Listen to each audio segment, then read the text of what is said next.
মই শ্ৰী হিমন্ত বিশ্ব শৰ্মা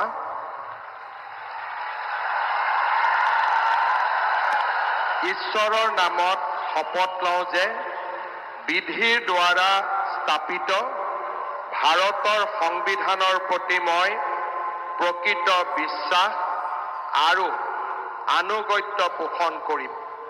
মই ভাৰতৰ সাৰ্বভৌমত্ব আৰু অখণ্ডতা অক্ষুণ্ণ ৰাখিম।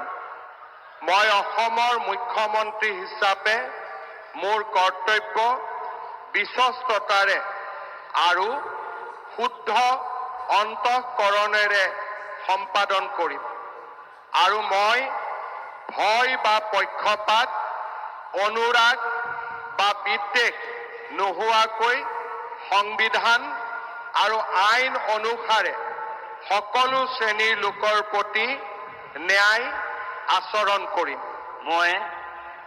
মই শ্ৰী হিমন্ত বিশ্ব শৰ্মা ঈশ্বৰৰ নামত শপত লওঁ যে মই অসমৰ মুখ্যমন্ত্ৰী হিচাপে মোৰ কৰ্তব্যৰ যথাযথ সম্পাদনৰ বাবে আৱশ্যক হোৱাৰ বাহিৰে মই এনে বিষয় যি অসমৰ মুখ্যমন্ত্ৰী হিচাপে মোৰ বিবেচনাৰ বাবে অনা হ'ব বা মোৰ জ্ঞাত হ'ব তেনে বিষয় মই কোনো ব্যক্তি বা ব্যক্তিসকলৰ ওচৰত প্ৰত্যক্ষ বা পৰোক্ষভাৱে অৱগত বা প্ৰকাশ নকৰিম।